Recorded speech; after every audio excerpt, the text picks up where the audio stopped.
人类与神见面的唯一中介就是耶稣。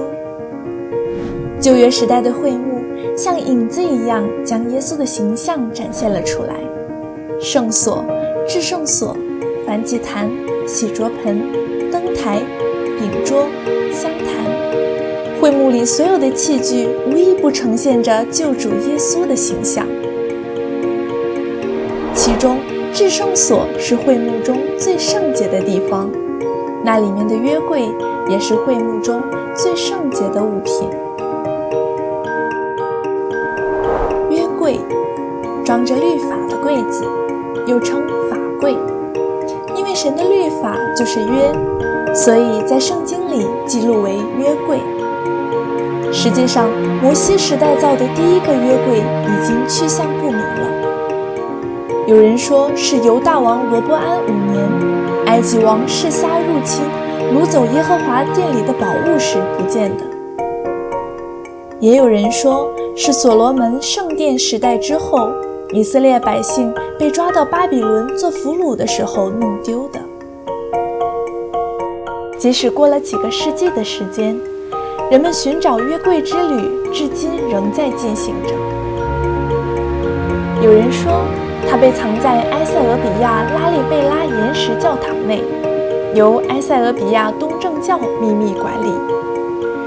也有一部分人说，约柜深深地藏在约旦的佩特拉古城中。据说史蒂文·斯皮尔伯格导演以这些主张为基础，创作了电影《印第安纳琼斯3部曲》的第1部《法柜骑兵》。该电影生动有趣地表现了主人公琼斯博士寻找法柜的旅程。渡过约旦河之后的约书亚军队到达吉甲时，为那些在旷野出生还没有行割礼的子孙们行了割礼。随后他们在耶利哥平原用羊羔的血守了逾越节，并开始围绕耶利哥城。当时过约旦河的约书亚军队是使抬着约柜的祭司利未人走在百姓前头才过了河。当时他们无法轻易渡过比现在规模还大很多的约旦河，所以神用他的能力使约旦河水停住，让他们像过红海时一样从干地上过了约旦河。过约旦河与过红海时不同的就是，这次以色列百姓是抬着约柜过河的。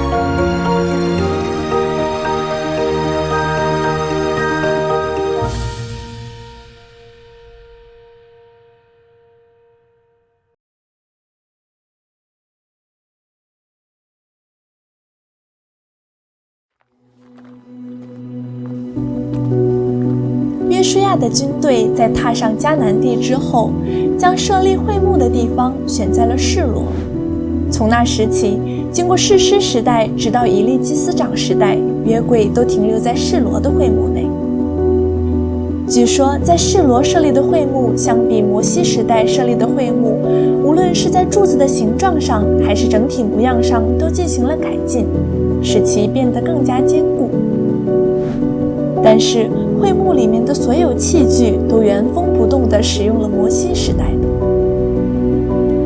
现在根据考古学家们所说，在示罗反常地发现了一处平地，这处平地的大小与圣经中会幕的整体面积几乎一致，因此这里已经成为人们普遍认同的示罗古代遗迹中最有可能设立会幕的地方。 여러분 여기는 실로입니다. 성경에 나오는 실로인데 여호수아 18장에 보면 1절에 이스라엘 자손의 온 회중이 실로에 모여서 거기 회막을 세웠으니 그 땅이 이미 그들의 앞에 돌아와 복종하였음이나 라고 이렇게 기록이 되어 있습니다. 이스라엘이 움직이는 중심은 성막이었습니다. 성막과 성전의 차이는 성막은 옮겨 다니는 이 하나님의 전이고 성전은 옮겨 다니지 않고 예루살렘에 정착해서 이 견고히 서 있는 하나님의 전입니다. 하나님의 성전이 지어지기 전에는 이 성막을 중심으로 이스라엘 백성이 모이고 또 전쟁을 하고 하나님을 섬기고 또 속죄 제사를 드리고 그렇게 했는데 이 성막은 옮겨 다녔습니다. 여호수아의 군대가 이제 길갈에서 할례를 행하고 여리고 평지에서 유월절을 지내고 어린 양의 피를 바르고 그 다음에 여리고성을 7일 동안 하루에 한 바퀴, 엿새 동안 하루에 한 바퀴씩 그리고 7일째 되는 날 하루에 7바퀴를 돌면서 여리고성을 점령하고 그리고 이 실로에 와서 이 성막을 세웁니다. 성막을 둘 곳을 실로로 결정을 했습니다. 이 실로에 여기 제가 앉아있는 이 자리는 이 실로에서 이 성막을 어디다 놓았을까? 고대 실로에서 여기 이 자리가 여기 보면 이 돌 기둥들이 있고 이 깃발들이 꽂혀 있는데 이 깃발들을 왜 꽂아놨냐면 성막 사이즈하고 똑같은 사이즈의 이 평지 땅이 이 실로에 이 고고학자들이 발견을 했습니다. 그래서 가장 유력한 장소, 성막이 세워졌을 가장 유력한 장소로 이 여기를 이제 꼽고 있습니다. 실로에 세워졌던 성막의 모양은 모세가 광야에서 만들었던 성막의 모양과 같지만 조금 다릅니다. 실로는 이스라엘이 정복 전쟁을 통해서 이미 이쪽 지역을 점령을 했기 때문에 이 실로의 성막을 세울 때는 좀 더 기둥이라든지 성막의 모양이 좀 더 광야에 있을 때보다 약간 업그레이드 된 모양의 이 성막을 만들었습니다. 그러나 성막의 중심은 이 성소 그리고 지성소로 이렇게 만들어져 있기 때문에 여전히 썼던 번제단 그대로, 그 다음에 물두멍 그대로, 그 다음에 성소에 들어가는 이 등대, 떡상, 향단 그대로, 그리고 가장 중요한 하나님의 언약궤, 이 법궤 그대로를 썼습니다. 성막을 중심으로 이루어졌던 이스라엘 백성들의 이 역사는 성막이 들어가는 그곳이 곧 이스라엘 백성 회중의 중심이었습니다. 그래서 여호수아의 정복 전쟁의 마지막 부분부터 또 이 법궤를 뺏길 때까지 사무엘 선지자의 어린 시절, 즉 엘리 선지자가 있었던 그 시절까지 이 실로가 바로 성막이 있었기 때문에 이 이스라엘 회중의 중심이었습니다. 성막을 중심으로 하나님을 섬겼습니다. 이스라엘 백성들의 죄를 사하고 또 언약궤가 하나님의 뜻이었기 때문에 이 성막이 세워지는 곳이 곧 하나님의 뜻이 있는 곳이었습니다. 그래서 이 실로를 중심으로 그 당시에 이스라엘의 모든 역사가 이루어졌고 그 유명한 한나도 여기서 기도를 했었습니다. 그래서 이 실로가 이스라엘 백성의 이 중심, 당시에 이스라엘 백성들의 움직임의 중심지였다. 왜? 성막이 있었기 때문에. 因为没有人准确地见过摩西时代的约柜到底是什么样子的，所以人们推测出各种形状，做出约柜供人们观看。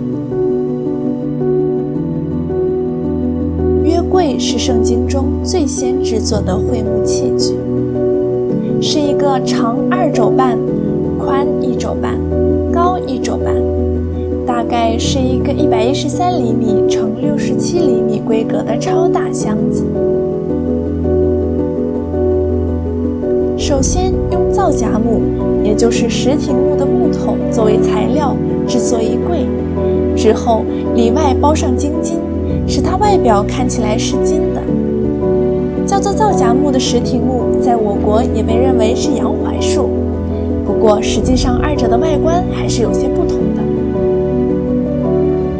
石亭木不仅分布在埃及旷野，在以东地周围以色列附近所有的沙漠中也广泛分布。所以这在树木稀少的沙漠中也算是相对容易找到的木材了。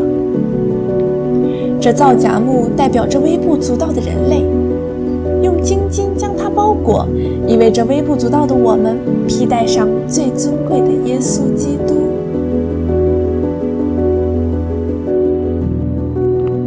这里我们需要注意的是，施恩座，也就是约柜的盖子，是用不含皂荚木的金巾锤出来的。2个基路伯脸对脸，高张翅膀，遮盖约柜的盖子。这约柜盖子的正中央就叫施恩座。遮盖施恩座的天使叫做基路伯。基路伯是与撒拉弗样子有些不同的天使。撒拉弗作为在神圣节的审判台前侍奉的天使，左右各3个翅膀，共有6个翅膀。但基路伯作为在神殿里的施恩座侍奉神的天使，左右各2个翅膀，共有4个翅膀。神坐在至圣所内2基路伯上，这句话指的是施恩座，即2个基路伯中间盖子的正中央。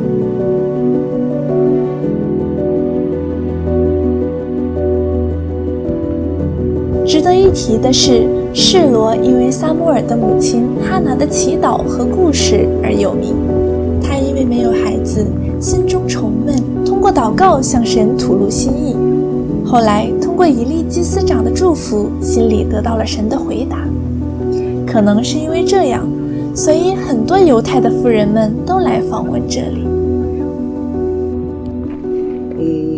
וכאשר היא הגיעה לשילה, באמת שם היא נשאה את התפילה הגדולה שלה, תפילה להשם. היא לימדה אותנו איך להתפלל. כן. כתוב, רק שפתיה נאות וקולה לא יישמע.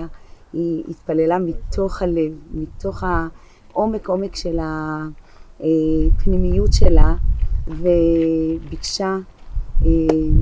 וביקשה את המשאלה הגדולה שיהיה לה בן, והמשאלה שלה הייתה שזה לא רק בן שיהיה בן שלה, אלא זה יהיה בן שיחיה למען עם ישראל ולמען ארץ ישראל ולמען תורת ישראל.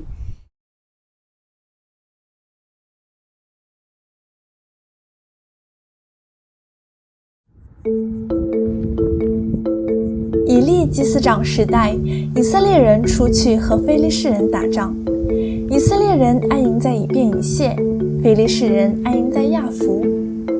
在这场战争中，以色列耶和华的约柜被非利士人掳走，以利祭司长的2个儿子何弗尼和菲尼哈被杀。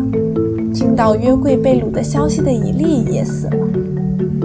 现在以便以谢的位置虽然有不确定的部分，但是非利士人安营的亚弗地和旷野却有着明确的边界。现在亚弗有着过去奥斯曼土耳其时期破败的城堡遗址，那前面的亚弗旷野也作为圣经中常出现的以色列的敌人非利士军队和亚兰军队安营的地方而变得有名。在以便以谢亚弗战争中，被非利士人掳走的约柜被依次移动到了非利士军队的主要根据地亚什突、加特和以格伦。约柜首先进到了非利士领地中的亚什突，被抬进了大衮庙。随后亚什突人遭到了痔疮之灾，饱受痛苦，于是又将约柜运到了加特，在那里遭到更大的灾殃之后，又送到了以格伦。约柜所到之处，灾殃越来越大，所以最后他们决定将神的约柜送回去。这是约柜在非利士人之地7个月期间发生的事情。我们有必要在这里看一下古代供奉外邦神的祭坛。我们可以清楚地看到，无论到哪里，人类都会很热切地侍奉神明。外邦神的祭坛，还有每个村庄里都有的山神堂。旧约的会幕、器具和约柜不是侍奉外邦神的，而是侍奉耶和华神的场所，这是有明确区别的。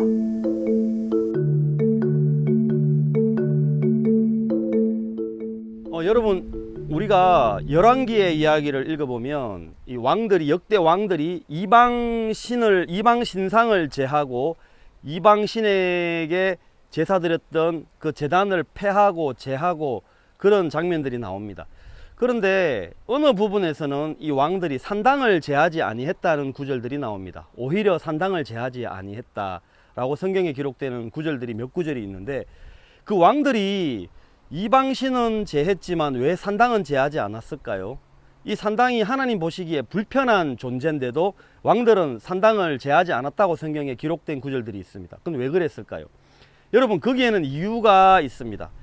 당시에 이스라엘에는 두 가지 종류의 산당이 있었습니다. 하나는 이방신을 섬기기 위하여 만든 산당이 있었고, 또 하나는 여호와를 위하여 만든 산당이 있었습니다.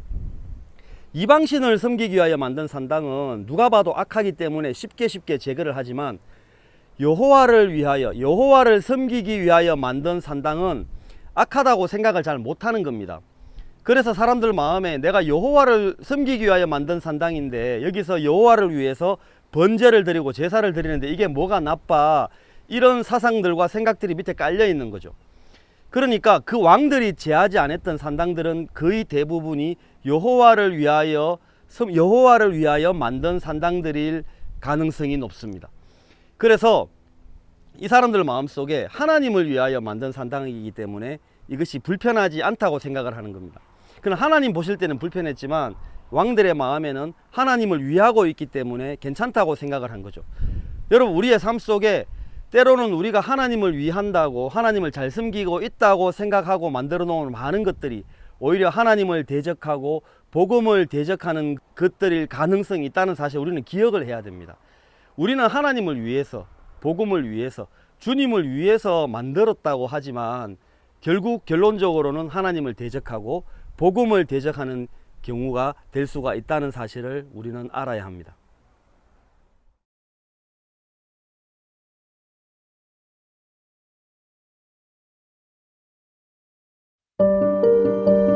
菲利士军队将约柜送到伯示麦时，将约柜和装着献给耶和华的赎愆祭礼物的箱子一并放在了车上。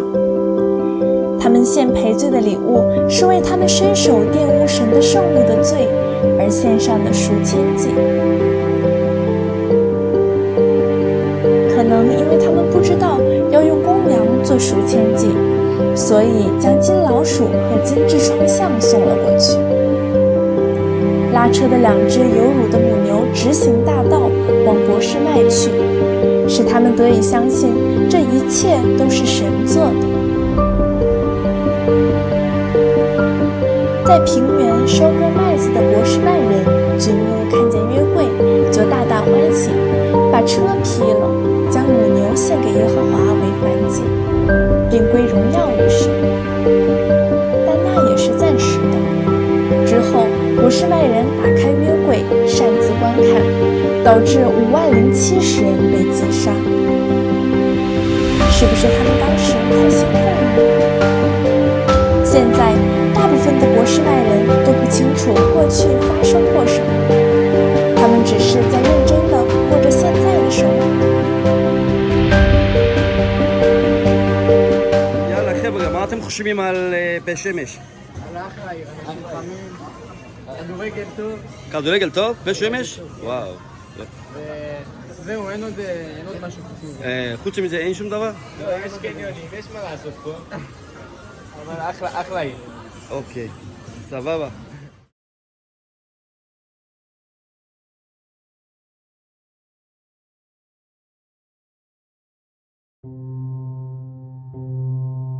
可能是遭遇灾殃后心里受伤了，或者向着约柜的心变了。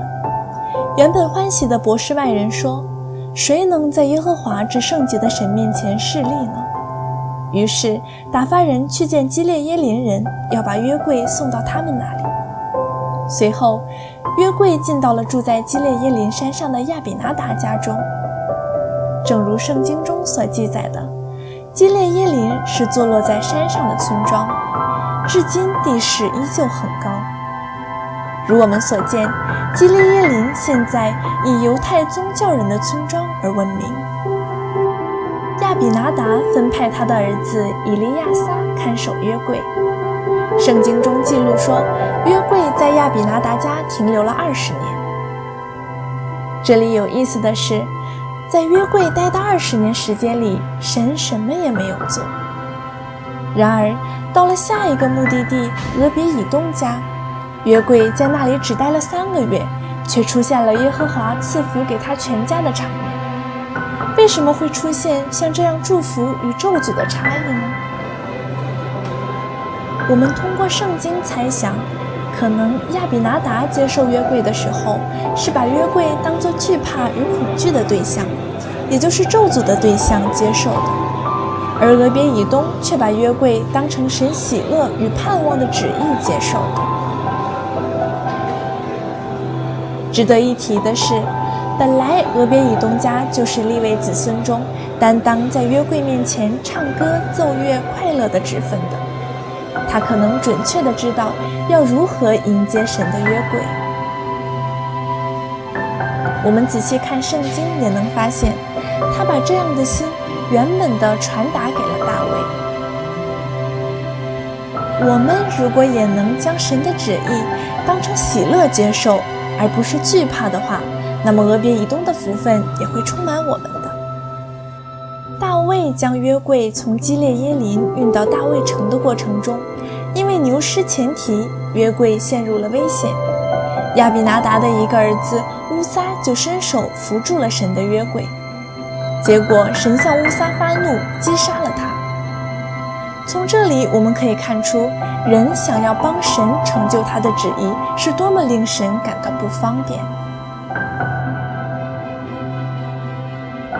לפני קרוב ל-3,000 שנה, 2,800 שנה, היה מלחמה עם פלישתים. הם גרו באזור עזה, אשקלון. במלחמה הם ניצחו והם לקחו את הארון ברית השם. היה מגיפה אצלם והם הבינו שבגלל שהם לקחו את הארון, הם שמו את הארון על עגלה ושלחו אותה. והעגלה הגיעה לקריית יערים. זה מוזכר בתנ"ך, ולכן זה מקום שמוזכר, שהארון הגיע אליו. אבל היום מקום מוכר בתור של מקום שאנשים אורתודוקסים גרים פה.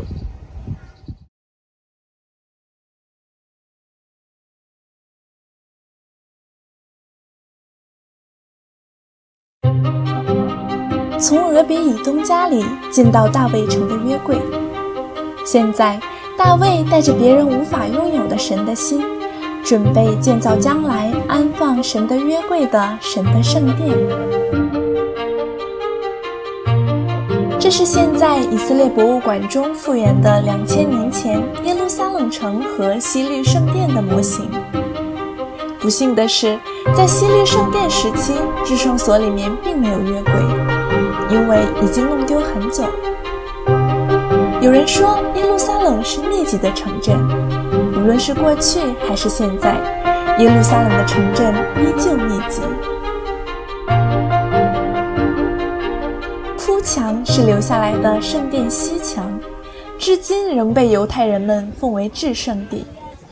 站在这里祈祷的人们，实际上不是看着这面墙祈祷，而是因为过去在墙后面有着圣殿，所以实际上他们是在向着圣殿祈祷。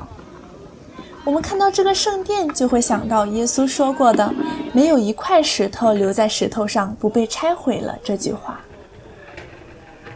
也就是说，不靠着神的应许树立的一切都会倒塌，只有神的应许才是永恒的。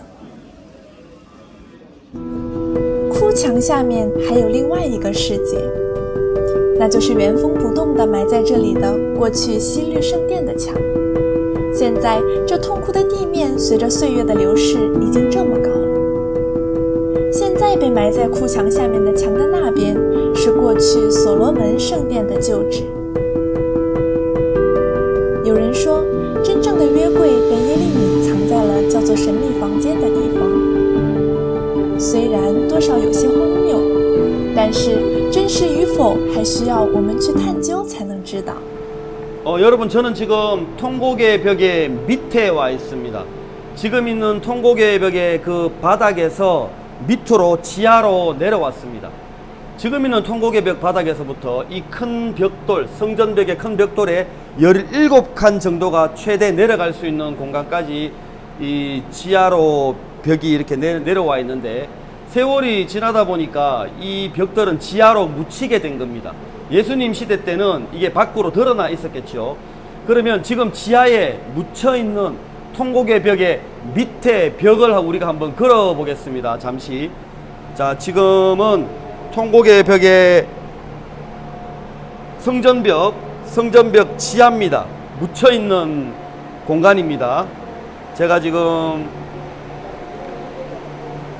성전벽을 걸어가고 있습니다. 지하에 묻혀 있는 통곡의 벽에서는 볼 수가 없는 부분입니다. 지금 이 부분은. 그래서 이렇게 지하에 돌들이 묻혀 있습니다. 이게 성전벽 그대로입니다. 이 성전벽이 지금 있는 이 성전벽을 쭉 따라 올라가면 지금 있는 통곡의 벽, 성전벽이 나오게 됩니다. 그래서 여기 이 보면 벽돌의 크기가 여기 보세요. 엄청 큽니다. 여러분 여기 보면 단면이 잘라진 부분이 없이 그냥 원통으로 되어 있는 돌이지요. 엄청 큰 벽돌입니다. 성전, 헤롯 성전, 예수님 시대 때 46년 동안 지어졌던 헤롯 성전의 부분 중에서 가장 큰 벽돌 부분인데, 이 벽돌의 길이가 무려 13.5m 정도 됩니다. 13m가 넘는 큰 벽돌입니다. 예수님이 돌 위에 돌 하나도 남기우지 않고 다 무너뜨려온다 했는데, 예수님의 약속대로 이 돌도 언젠가는 무너지겠지요. 하나님의 약속, 예수님의 약속 외에는 모두가 다 무너진다는 분명한 예수님의 말씀이 기억되고 있습니다. אז אתה חושב שמקום הזה שאתה ראית זה יותר קדוש, יותר חשוב מכותל המערבי? זה מה שאתה... שם זה המקום יותר חשוב מכאן. כן. שם זה אותו כותל, זה אותו קיר אחד, אבל המקום בקיר, כשאתה הולך בקיר, זה מול, straight again, ממש מקביל לקודש הקודשים. היה שם קודש קודשים, נכון? בגלל זה אתה חושב ששם יותר חשוב, יותר קדוש. יותר קרוב למקום הקדוש. הבנתי. כמה שאתה פיזית יותר קרוב למקום הכי קדוש, אתה מרגיש יותר קשר. 我们看到的那个地方就是圣殿山。我们从橄榄山上俯瞰的话，可以更好的看到圣殿山。 여러분 여기는 감람산의 정상입니다. 예수님은 부활하시고 이 감람산 정상에서 성천을 하셨습니다. 앞에 보이는 저 황금으로 된 모스크 사원은 물론 지금은 회교도들의 사원이지만 과거 저 자리가 바로 솔로몬 성전이 있었던 자리입니다. 보이시는 저 황금돔 사원에 황금으로 덮여 있는 이 돔을 드러내면 저 안에 넓고 평평한 바위가 하나 나오는데, 그 바위가 바로 아브라함이 이삭을 번제 드리려고 했던 모리아산의 제단입니다. 훗날 솔로몬은 그 바위를 지성소 삼아서 성전을 짓게 됩니다. 그러니까 그 바위 위에 모세 시대 때부터 내려온 그 진짜 법궤를 올려놓은 것입니다. 그래서 지금 보이시는 저 황금돔 자리가 바로 성전의 자리인데, 정확하게 저 황금돔이 서 있는 저 자리, 그 바위 위에다가 솔로몬이 법궤를 올려놓았습니다. 솔로몬 성전 시대에 법궤가 있었던 자리가 바로 저 자리입니다. 在圣殿山上看到的这个清真寺院就是奥马尔清真寺，以阿克萨地狱为中心，被称为石头寺，是过去所罗门、所罗巴伯还有西律圣殿所在之处。耶稣在这里的某处遇到了行淫中被拿的妇人，耶稣并没有用律法审判这个妇人，而是用我不再纪念他们的罪愆和他们的过犯这个新法审判了妇人。所以耶稣对那个妇人说，不定她的罪了。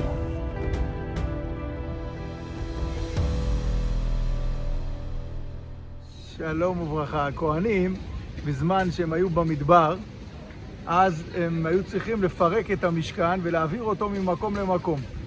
וגם את כלי המקדש היו צריכים להעביר אותם ממקום למקום. אז את ארון הקודש, מכיוון שיש בו קדושה מיוחדת, והיה אסור גם להסתכל עליו ואסור לגעת בו, זה היה סכנה מאוד מאוד גדולה.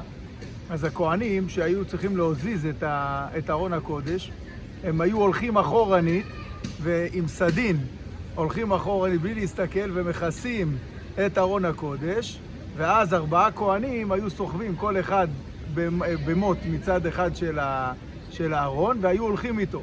רק הם לא היו הולכים איתו, זה רק היה נראה כלפי חוץ כאילו שהם הולכים איתו. מי שהיה סוחב באמת, זה ארון קודש היה סוחב את הנושאים שלו, את הכהנים עצמם. הם רק היו מחזיקים עם היד. ארון הקודש היה נוסע לבד ולוקח אותם. ואותו ארון הקודש גם היה מיישר להם את הדרך. הוא היה הולך בראש הטור של עם ישראל שהם היו הולכים, והוא היה מיישר את הכל. ארון הקודש סידר את הכל. יום טוב.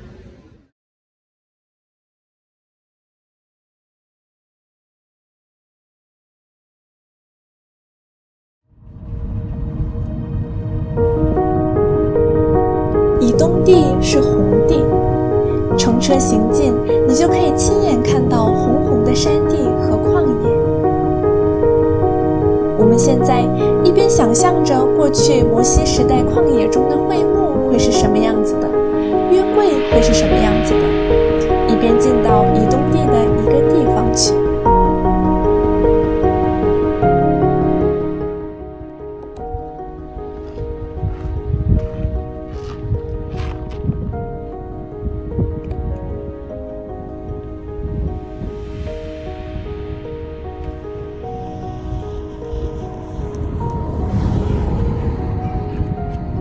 여러분 여기 보십시오.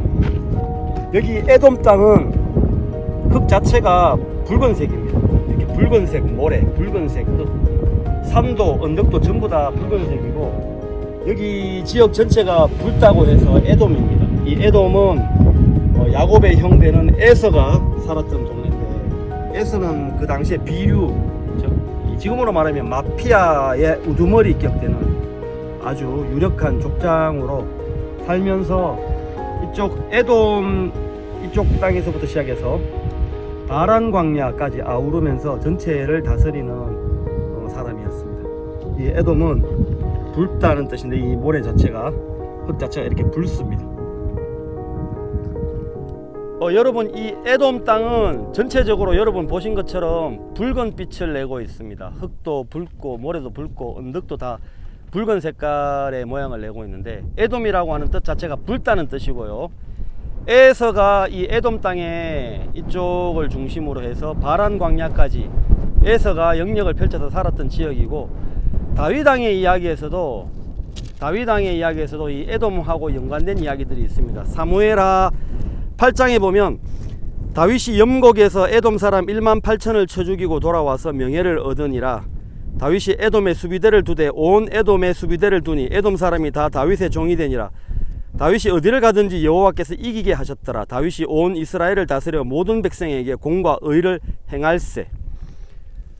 이 에돔 땅은 그 당시에 비류들이 많이 살았습니다. 비류들. 고대시대의 비류들은 지금으로 말하면 조직폭력배 혹은 마피아 같은 그런 범죄 집단을 이야기합니다.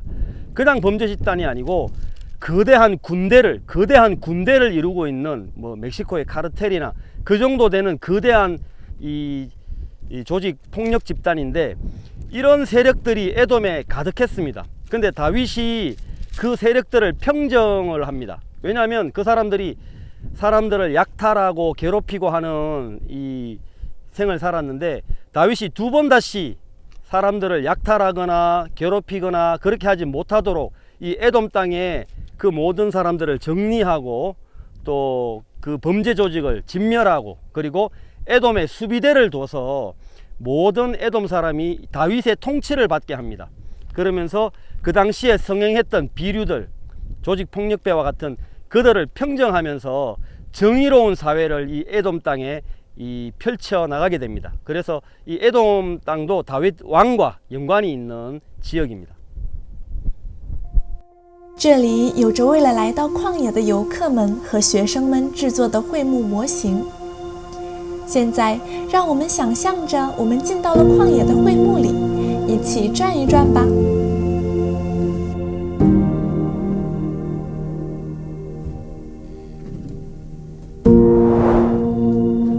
长5肘，宽5肘，高3肘。用皂荚木包裹上铜做成的燔祭坛，象征着耶稣的十字架。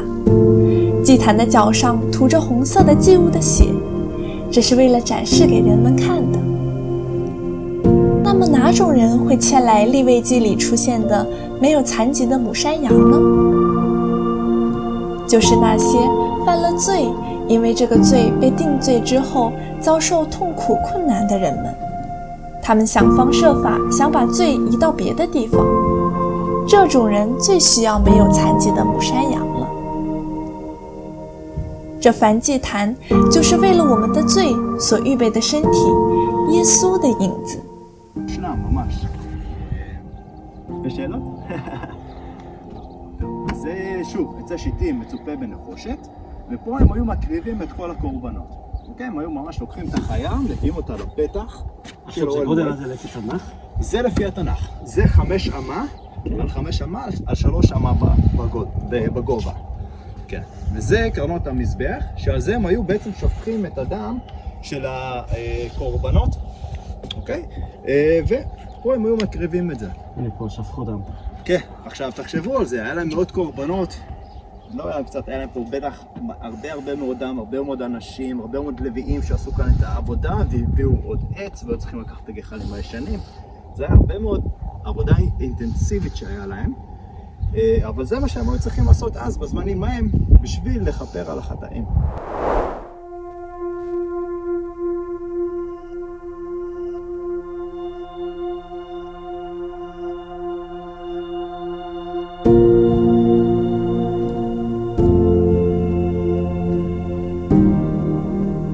台是用一块34公斤的精金凿出来的纯金器具。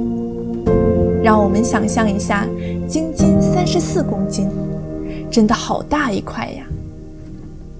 精金要成为灯台，就要先失去自己的样子，并且成为灯台之后，就会失去在世上作为金子的价值，成为无法在世上使用的，只能在圣所里面被光照、被使用在神的事情上的存在。这灯台就是失去了在世上的存在价值，以后只在福音里被主使用，成为主的军兵的基督徒的影子。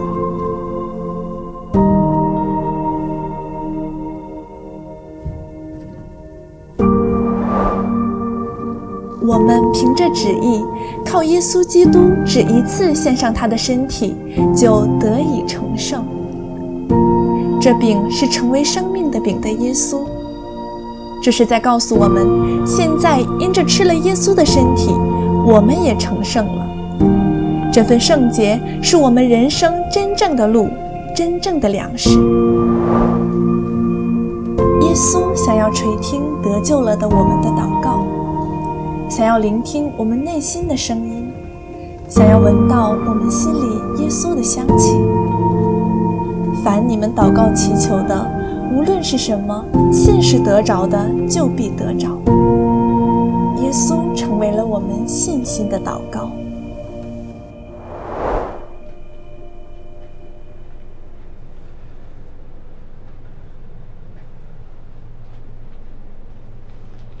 여러분, 저는 지금 이 지성소 안에 들어와 있습니다.